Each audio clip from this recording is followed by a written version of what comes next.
Praise lord. ఈరోజు మన వాక్య ధ్యానం కోసం 1 పేతురు 5వ అధ్యాయం 8వ వచనం. నిబ్బరమైన బుద్ధి గలవారై మెలకుగా ఉండిడి, మీ విరోధి అయిన అపవాది గర్జించు సింహము వలె ఎవరిని మృంగుదునా అని వెదుకుచు తిరుగుచున్నాడు. యాక్చువల్లీ ఇక్కడ ఏం చెప్పండి, నిబ్బరమైన బుద్ధి గలవారై మెలకుగా ఉండాలి. రెండు విషయాలు, ఒకటి మెలకుగా ఉండాలి, ఒకటి నిబ్బరమైన బుద్ధి గలవారై. ఎందుకు అంటే అపవాది ఎవరిని మృంగుదునని గర్జించు సింహము వలె తిరుగుచున్నాడు. సో ఇంగ్లీష్లో ఉంటుంది బీ సోబర్ అండ్ విజిలెన్స్ అని. విజిలెన్స్ అంటే మనకి బయటకు గుర్తొచ్చేది ఏంటంటే ఒక సపరేట్ డిపార్ట్మెంట్ ఉంటుంది ప్రతి ఆఫీసెస్లో కూడా. పోలీస్ డిపార్ట్మెంట్లో కానీ, లేదంటే ట్యాక్స్ డిపార్ట్మెంట్లో కానీ, లేదంటే ఫైర్ డిపార్ట్మెంట్లో కానీ విజిలెన్స్ అని ఒక వింగ్ ఉంటుంది, ఒక సపరేట్ డిపార్ట్మెంట్ ఉంటుంది. ఆ యొక్క విజిలెన్స్ డిపార్ట్మెంట్ యొక్క పని ఏంటంటే ఎక్కడైతే ప్రమాదాలు రాబోతున్నాయో, ఎక్కడ ప్రమాదాలు జరుగుతున్నాయో వాటిని వారు కనిపెడతారు. కనిపెట్టి వాటిని ఏం చేస్తారంటే వాళ్ళు పట్టుకుంటారు. సో వారు పట్టుకునేంత వరకు వాళ్ళు డ్యూటీ చేస్తారు. పట్టుకున్న తర్వాత పట్టుకున్న దాన్ని రిజాల్వ్ చేసి దాని కేసు పుట్టప్ చేసే డిపార్ట్మెంట్ వేరే ఉంటుంది. సో విజిలెన్స్ డిపార్ట్మెంట్ ఏంటంటే ఎక్కడ డేంజర్ రాబోతుంది, ఎక్కడైతే తప్పుడు క్రియలు జరుగుతున్నాయి అనేసి వారు 24 hours చూస్తూనే ఉంటారు. అలా 24 hours వారి డ్యూటీ చేస్తూ ఉంటారు vigilance department. So be vigilant and sober అని ఉంటుంది ఇంగ్లీష్. విజిలెన్స్ అంటే అంత నిబ్బరంగా, అంటే అంత సెన్సిటివ్గా, చిన్న తప్పుకి కూడా స్పందించే విధంగా ఉండాలి అని అర్థం అనమాట. నిబ్బరమైన బుద్ధి గలవారే మెలకుగా ఉండడం. సో ఎందుకంటే అపవాది చేతికి మనం చిక్కకుండా, అపవాది మనకి చేసే ఏంటంటారు ఆపద నుంచి మనం తప్పించుకునేలాగా మనం ఏం చేయాలంటే నిబ్బరమైన బుద్ధి గలవారే మెలకుగా ఉండాలి. అందుకే ప్రతి డిపార్ట్మెంట్లో కూడా సరిహద్దుల్లో కాపలా కాసే సైనికుడికి ఒక విధమైన స్థితి ఉంటుంది. ఆ స్థితిలో తను ఉన్నంత వరకు కూడా అక్కడ తను చేసే పని క్రియలు అన్నీ చక్కగా జరుగుతాయి. సో అలాగే ఫైర్ డిపార్ట్మెంట్లో పనిచేసే వాళ్ళు కూడా ఏంటంటే ఒక యూనిఫామ్, ఒక యాటిట్యూడ్ ఉంటుంది. వారు అసీజ్ చేయడానికి వెళ్ళినప్పుడు వారికి ఒక యూనిఫామ్ ఉంటుంది.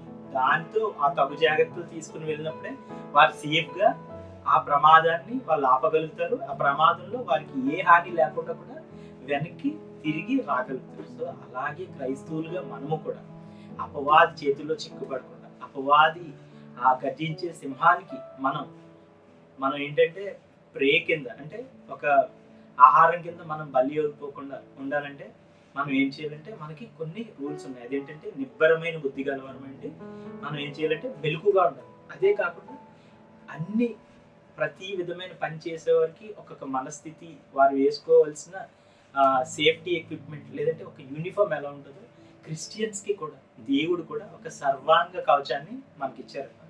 ఒకసారి ఎఫీసీయులకు రాసిన పత్రిక 6:11 మీరు అపవాది తంత్రములను ఎదిరించుటకు శక్తిమంతులగునట్లు దేవుడిచ్చు సర్వాంగ కవచమును ధరించుకోండి.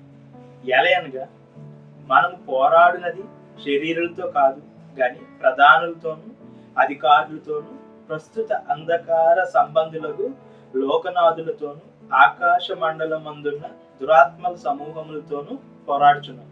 అందుచేత మీరు ఆపద్దినమందు వారిని ఎదిరించుటకును సమస్తము నెరవేర్చిన వారై నిలవబడుటకును శక్తిమంతులగునట్లు దేవుడిచ్చు సర్వాంగ కవచమును ధరించుకొనండి.